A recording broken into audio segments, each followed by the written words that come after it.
Jadi Matius 7 ayat 21 bunyinya begini.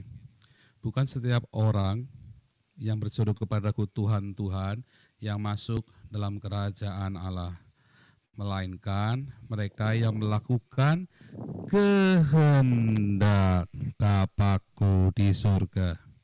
Kata kehendak Bapakku di surga berasal dari kata telematopater.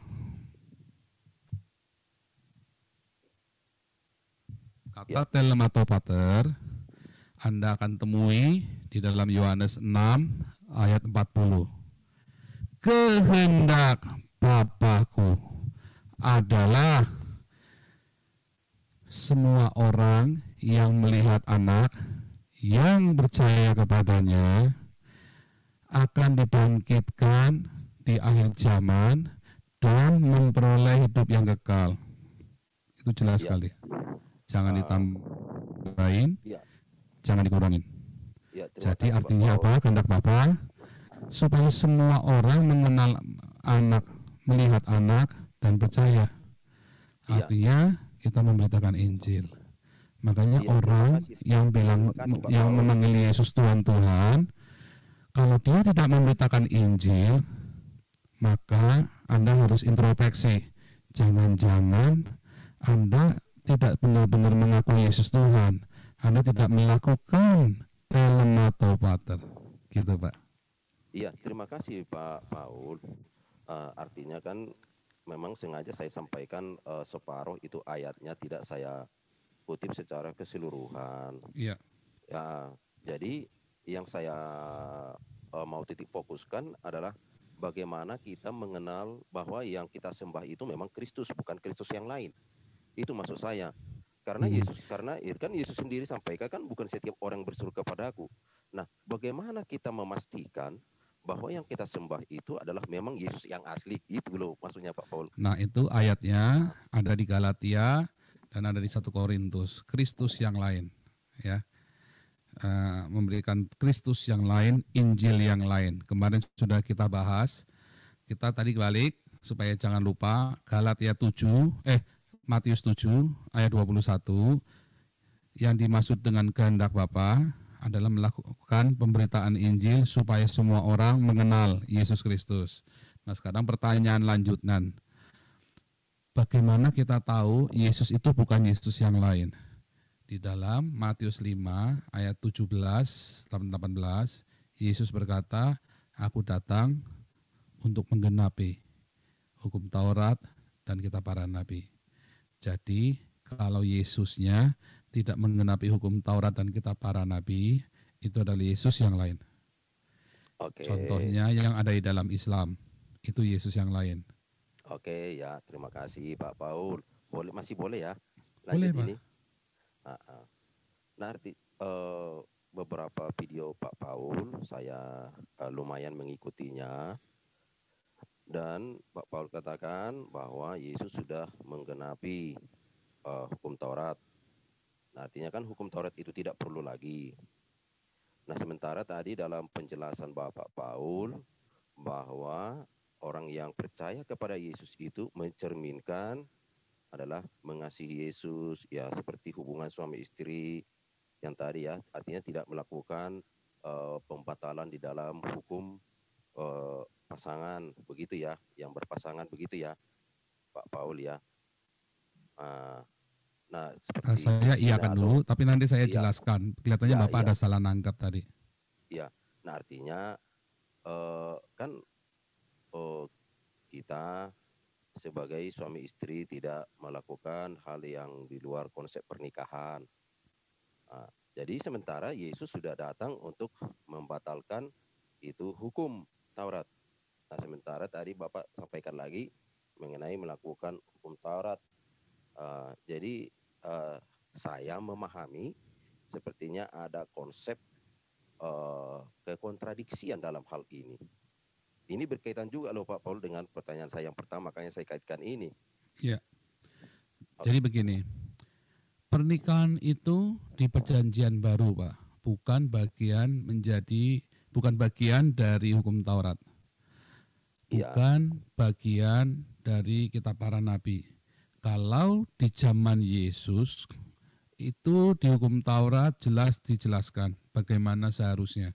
Di hari ini kita ada di dalam perjanjian baru sesuai dengan apa yang dijelaskan oleh Yesus. Bukan yang di dalam hukum Taurat lagi, bukan yang di kitab para nabi, tetapi yang dijelaskan oleh Yesus dan para rasul, baik di dalam pengajaran Yesus waktu 33 tahun di muka bumi ini, dan pengajaran Rasul Petrus, Rasul Paulus, dan rasul-rasul yang lain tentang pernikahan, yaitu hai suami-suami, kasihilah istrimu, hai istri-istri, hormatilah suamimu. Oke. Itu sangat jelas sekali. Iya, Dan kata terima kasih, Pak mengasihi, Paul. mengampuni, itu adalah perintah Yesus. Dan Yesus berkata di dalam Yohanes 13, Anda nanti baca dari ayat 30 sampai 35.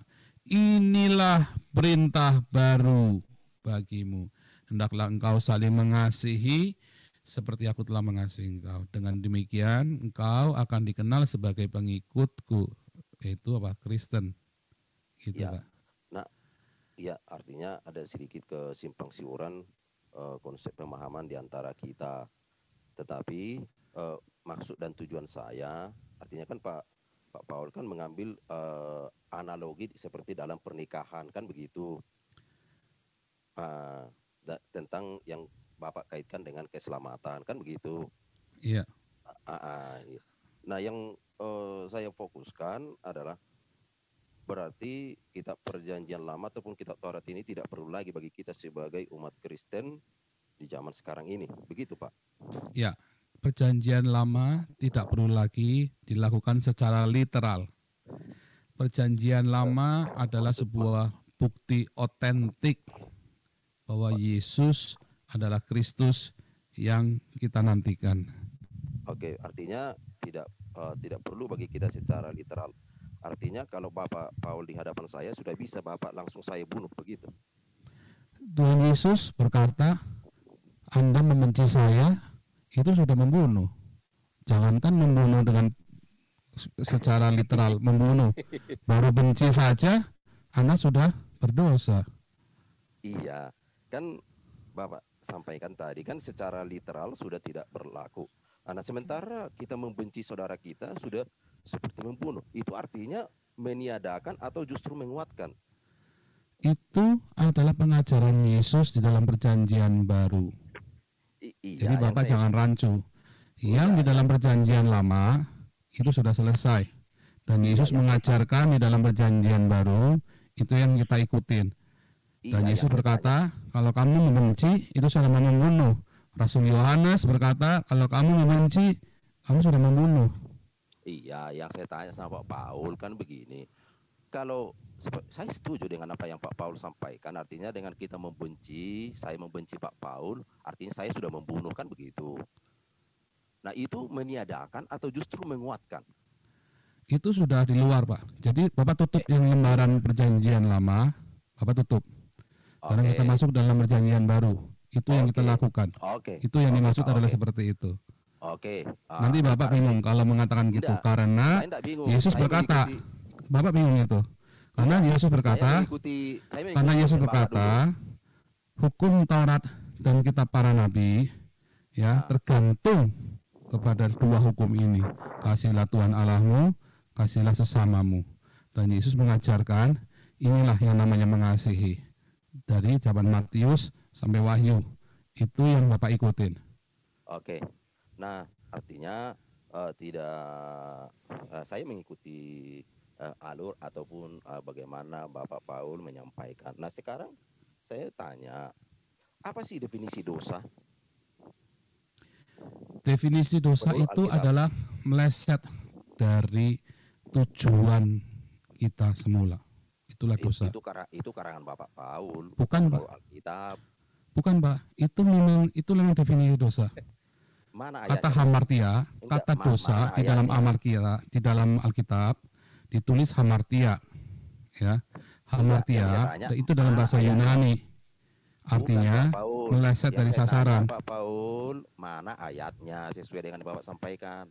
Kata dosa di dalam Alkitab 1 Yohanes 3 ayat 9. Barang siapa lahir dari Allah, maka ia tidak hamartia lagi. Itu bahasa aslinya seperti itu, Pak. Ya kita lahir dari mama kita semua, bukan dari Allah. Ya, makanya Bapak harus lahir dari Allah. Anda harus lahir baru. Anda bukan Bapak, orang Kristen berarti. enggak, Itu kelihatan Bapak dari lahir, statement Anda orang Islam. bukan. Bapak jangan langsung mengklaim. Dari bahasanya kan kita tahu, Pak. Saya kan jadi Enggak, pendeta sudah 25 tahun, 20 tahun, Pak. bukan. Yang saya tanya mana definisi dosa? 1 Yohanes 1, 1 Yohanes 3 ayat 9. Kalau Anda di dalam Anda lahir dari Allah, Anda tidak akan hamartia lagi. Hamartia artinya meleset dari sasaran. Nah, itulah artinya hamartia. Bukan begitu. Yang saya tanyakan mana definisi dosa menurut Alkitab? Bapak kan pendeta. Itulah hamartia. Bapak tanya hamartia, ialah itu.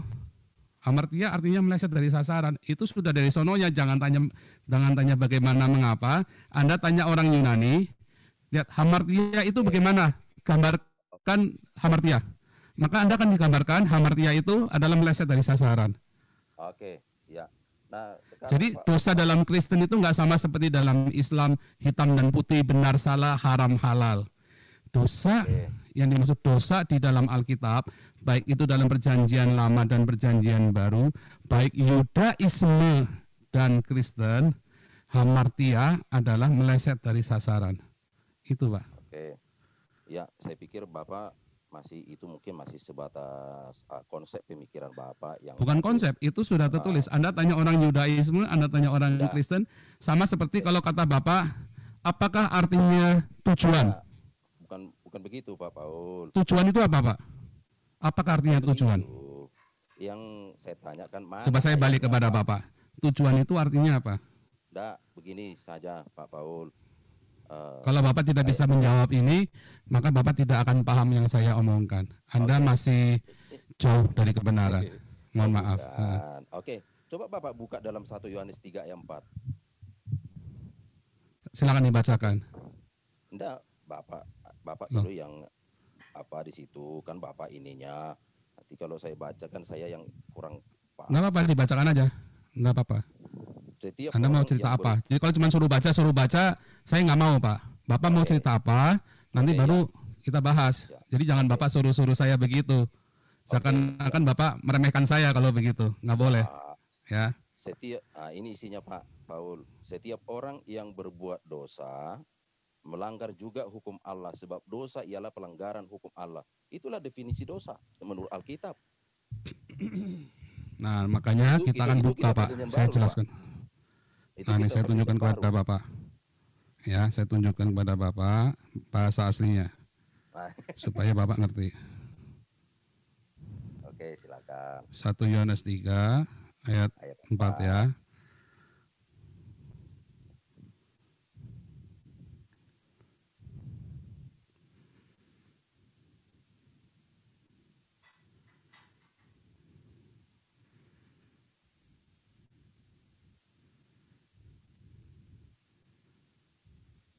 Mana ini tadi? Oke ini. Supaya Bapak bisa memahaminya dengan benar. Itulah sebabnya saya langsung potong tadi 1 Yohanes 3 ayat 9 langsung ya. Supaya Bapak ternyata Bapak kan mau mengejar tentang yang ini. Lihat ya. Lihat ya, ada bahasa Inggris yang sebelah kanan, ada bahasa Yunani yang sebelah kiri. Karena Alkitab Perjanjian Baru ditulis dalam bahasa Yunani. Pasho poionten hamartia kai ten anomian ya poiei kai hamartia estin ho anomia ya. Jadi semua orang yang komit, yang melakukan, yang hamartia meleset dari sasaran dan tidak berhukum. Kata anomian itu tidak punya hukum, Pak. Jadi bukan melanggar. Kata melanggar nanti biasanya dari kata transgresi. Tapi kalau kata anomian, kalau melanggar biasanya dari kata parabosa atau paraptoma. Tapi kalau kata anomian artinya tidak berhukum. Bagaimana orang bisa meleset dari sasaran? Karena dia tidak punya hukum di dalam hidupnya. Itu artinya seperti itu, Pak. Oke, nah saya ikuti Pak Paul. Nah, kalau tidak punya hukum, ya tadi kita hukum Tuhan itu sudah dibatalkan dengan yang seperti Bapak sebutkan dalam Markus 16 itu ya. Lukas 16 ayat 16. Lukas 16, ya. Artinya sudah tiada. Nah, sementara berarti kita tidak punya hukum dong. Kita punya hukum yang baru yang Yesus berikan. Kasihilah sesamamu seperti aku mengasihi engkau. Yohanes 13 ayat 30 sampai 35. Kan sudah saya katakan tadi. Tapi Yesus katakan, aku datang ke dunia ini bukan untuk meniadakan hukum. Yang mana yang tidak ditiadakan itu maksudnya Pak? Ditiadakan dengan dibatalkan itu beda Pak. Ditiadakan dari kata luo. Tapi Yesus membatalkan dari kata katargeo. Kata luo itu dari ada, itu jadi lenyap. Nah, saya tunjukkan ini ya. Saya tunjukkan. Iya, saya terima. Sekarang yang saya maksud, yang mana hukum yang ditiadakan, yang mana hukum yang dibatalkan? Saya tunjukkan dulu Pak, supaya Bapak jangan bingung bedanya membatalkan dengan mentiadakan. Sebab kalau enggak nanti itu orang Islam selalu bertanya seperti itu dan mereka tidak ngerti Pak, enggak paham. Saya tunjukkan ya. Iya. Kata meniadakan ini dari kata luo. Ya. Contohnya ini ya, dari ada jadi tidak ada. Lihat titik merah ini dari ada jadi tidak ada. Itulah meniadakan. Ya. Kalau membatalkan ini berasal dari kata katargeo. Apakah artinya? Ini ada dalam kurun waktu, makanya dalam Lukas 16, dari zaman perjanjian lama sampai zaman Yohanes Pembaptis. Berlaku sampai, artinya expired. Bisa karena waktu, bisa karena dibatalkan, expired. Terus ini digunakan hukum yang baru, dibuat hukum yang baru. Apakah boleh hukum ini ditiadakan? Kata luo, tidak boleh. Tidak boleh ditiadakan. Dibatalkan, boleh. Ditiadakan, tidak boleh. Begitu Pak. Sama seperti kalau Bapak punya BPKB, Bapak punya mobil, Daihatsu Suzuki Carry warna merah. BPKB-nya sama, Suzuki Carry warna merah B1234CD. Kemudian Bapak rubah warnanya jadi hijau. Apakah BPKB-nya boleh dibuang? Tidak boleh. Tetapi Bapak buat lembaran baru namanya perubahan. Lembaran namanya boleh dibuang, yang warna merah nggak boleh. Tapi itu adalah histori. Dan Bapak buat lembaran yang baru warnanya hijau dengan historinya terlampir. Nah itu sama, hampir sama. Karena hukum Taurat dan kitab para nabi adalah sebuah surat perjanjian. Sama seperti, hampir sama, saya bilang ini hanya analogi. Seperti BPKB itu tadi. Oke, gitu, Pak. Yang saya tanya sama Bapak, yang mana yang ditiadakan ataupun kata luo, lalu yang mana yang dikatargeo? Sama Pak, itu hukum Taurat dan kitab para nabi tidak boleh ditiadakan, tapi dibatalkan. Tidak boleh ditiadakan, tapi dibatalkan. Boleh dibatalkan. Oke. Yang begitu. Jadi artinya tidak ada yang ditiadakan begitu? Oh nggak boleh, harus ada. Kayak tadi BPKB kan, Bapak rubah warna mobilnya. Apakah lembaran sebelumnya itu dibuang, terus ganti pakai lembaran yang baru? Nggak boleh, harus ada lembaran sebelumnya. Analogi Bapak saya sudah terima. Ya, saya mengikuti analogi Bapak. Cuman yang saya maksud sekarang berdasarkan Alkitab. Bapak kan MTH.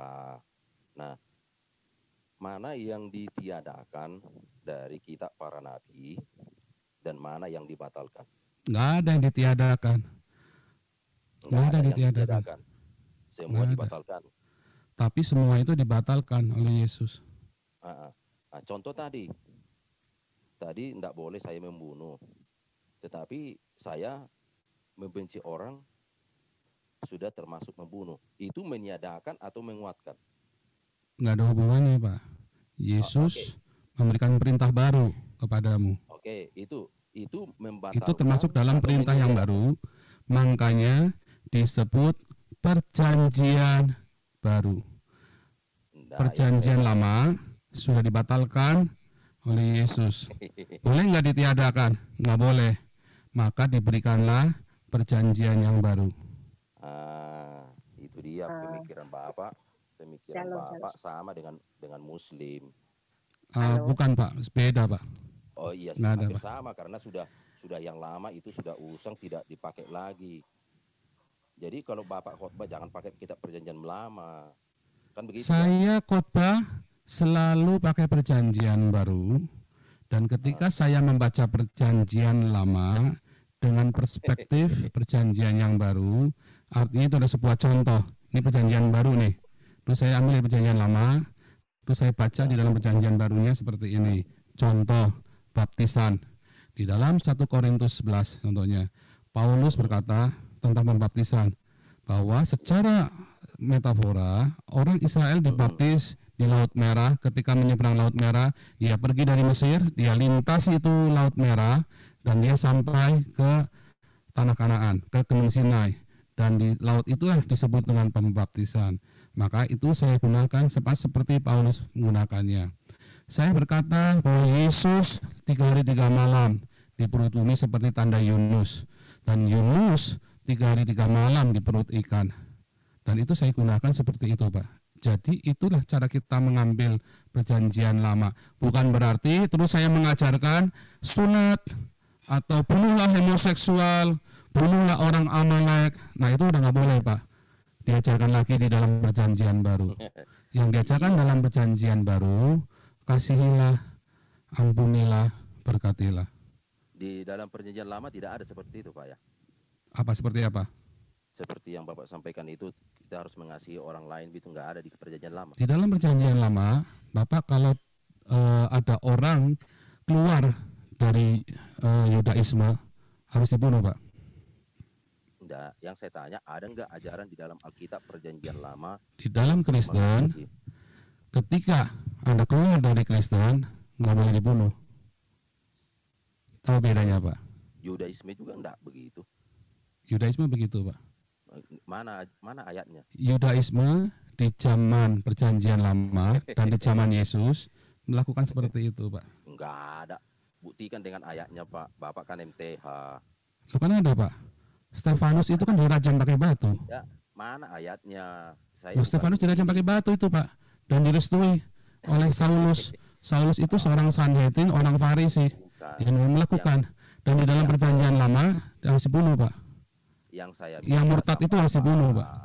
Yang meninggalkan orang komunitas itu harus dibunuh, Pak. Kalau perkara Stefanus itu mati, itu karena unsur kebencian.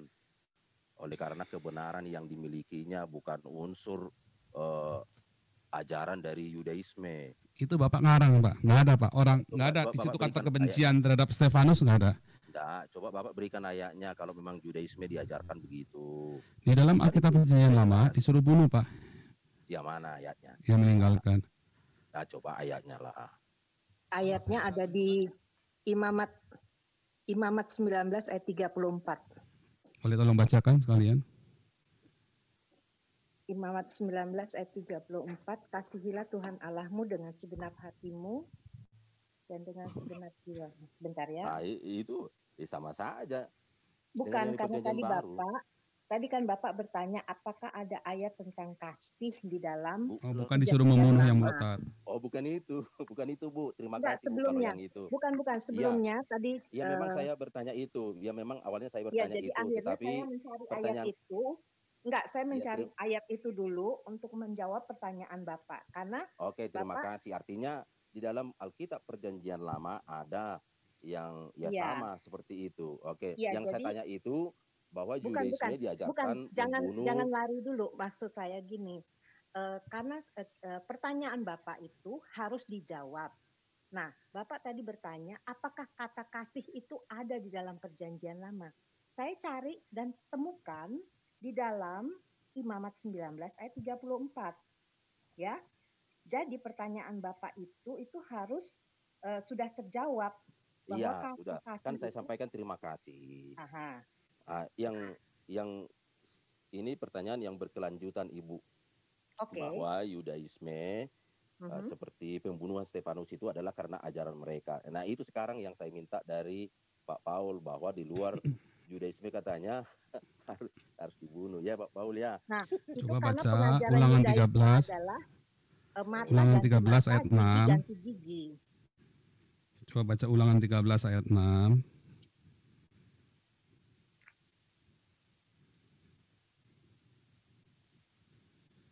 Ini saya tampilkan ya.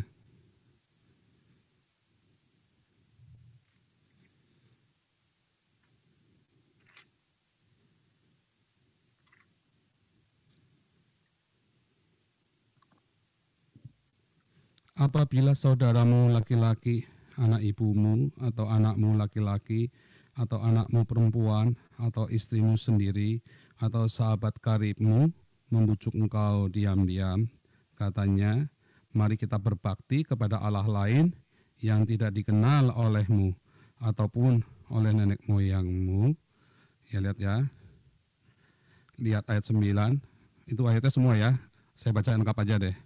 Ya. Salah satu Allah bangsa-bangsa sekelilingmu, baik yang dekat kepadamu maupun yang jauh daripadamu, dari ujung bumi ke ujung bumi, maka janganlah engkau beribadah kepadanya, dan janganlah mendengarkan dia, janganlah engkau merasa sayang kepadanya, janganlah mengasihani dia, dan janganlah menutupi salahnya. Lihat ayat 9, tetapi bunuhlah dia. Iya Pak, jelas Pak? Ya. Jadi artinya yang Bapak sampaikan ini kan bahwa ketika ada orang lain mengajak kita untuk berbuat dosa, konsepnya begitulah. Iya. Begitu ya. Nah, berarti Allah di perjanjian lama dengan di perjanjian baru beda dong. Berarti sama, Yesus Pak. dengan Bapa bukan satu. Sama Pak. Loh. Yang berbeda zamannya Pak. Yang berbeda adalah zamannya. Berbeda. Yang berbeda adalah orang-orangnya. Begini Pak, konsep pengajaran dari Tuhan itu dari awal sampai akhir tidak pernah berbeda. Itu Allah yang benar, itu Tuhan yang benar. Tidak pernah. Itu kan kata Bapak, karangannya Bapak, Tuhan karangannya Bapak. Loh, berarti Tuhan yang di dalam perjanjian lama dengan yang di perjanjian baru beda. Sama, yang beda orangnya. Zamannya berbeda, orangnya berbeda. Loh, artinya orang hukumnya harus dirubah. Sedangkan tadi Bapak sudah sampaikan bahwa Paulus juga mengajarkan bahwa bila mana ada orang yang mengajarkan Injil yang lain, ini sama menurut saya. Loh, bila mengajarkan Injil yang lain harus diapa? Kamu terima, bahkan jangan kamu terima juga menumpang di rumahmu. Iya, tapi kan bukan dibunuh Pak. Kan begitu. Oh loh, apanya yang loh? Nggak ada Pak disuruh dibunuh Pak. Nggak ada. Artinya pengajaran di dalam konsep pengajaran Tuhan di perjanjian lama dengan di perjanjian baru itu beda. Pengajarannya dibedakan Pak. Mengapa? Zamannya berbeda. Enggak, kalau berbeda berarti Tuhannya juga berbeda. Sama, itu kan kata Bapak Tuhannya beda. Itu kan Bapak yang bikin aturan sendiri. Emang siapa Bapak mau ngatur-ngatur Tuhan? Yang namanya mengenapi, ya dikenapi, karena perjanjian lama tidak ada satupun orang yang sanggup menggenapinya. Makanya Yesus menggenapinya. Sekarang kalau ditanya, boleh nggak berzina? Alkitab di dalam perjanjian yang baru sudah berkata, nggak boleh berzina. Jauhkan, larikanlah dirimu dari percabulan. Jadi kita mau lari Pak, harus lari kan, harus pergi dari percabulan. Jadi kan nggak boleh berzina. Oh gitu. Jadi nggak boleh kita menyebut nama Tuhan dengan sembarangan. Bisa gantian. Nama itu begitu kudus Pak.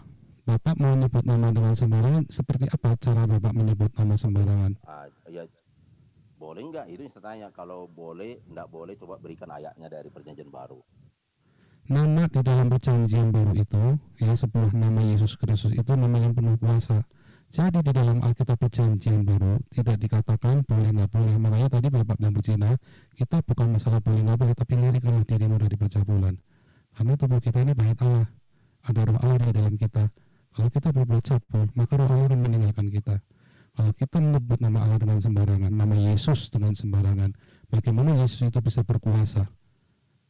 Jadi itu Pak, di dalam perjanjian baru, di dalam perjanjian lama dan perjanjian baru, itu zaman yang berbeda dan ditulis dengan cara yang berbeda. Kalau Bapak melihat di dalam perjanjian yang baru, maka itu bukan masalah boleh nggak boleh, tetapi yang baik, yang berkenan dan yang sempurna. Karena kalau Bapak bilang percaya kepada Yesus dengan sungguh-sungguh, maka di dalam hati Bapak ditaruh sebuah hukum, yaitu Roh Kudus. Dan Roh Kudus itu akan menuntun Bapak. Jadi kalau Bapak membunuh boleh nggak? Membenci aja nggak boleh Pak, nggak bisa Pak. Membenci saja sudah tidak membenci. Jadi hukum itu Roh Kudus ya. Roh Kudus adalah sebuah hukum di dalam hati kita, perjanjian di dalam hati kita Pak. Begitu ya. Iya itulah. Jadi bukan Tuhan itu Roh Kudus itu hukum ya. Roh Kudus itu adalah Tuhan, adalah Allah. Roh Kudus adalah hukum Allah. Tadi hukum. Allah adalah hukum Pak. Allah adalah sang hukum itu sendiri. Oke. Ya Allah adalah sang hukum sendiri Pak. Allah adalah sang hukum. Jadi Roh Kudus itu adalah hukum yang ditaruh di dalam hati kita, dan Roh Kudus adalah hukum karena Roh Kudus adalah Allah dan Allah adalah Roh Kudus. Makasih. Ya, selama Yesus yang Anda sembah bukan Yesus yang mengenapi hukum Taurat dan kitab para nabi, maka beda. Tetapi kalau Yesus yang Anda sembah adalah Yesus yang mengenapi hukum Taurat dan kitab para nabi, dan dia mati di salib untuk dan bangkit untuk menebus kita manusia, maka itu Yesus yang sama, hanya penafsirannya yang berbeda. Itu beda. Itu terserah Bapak, itu terserah Bapak.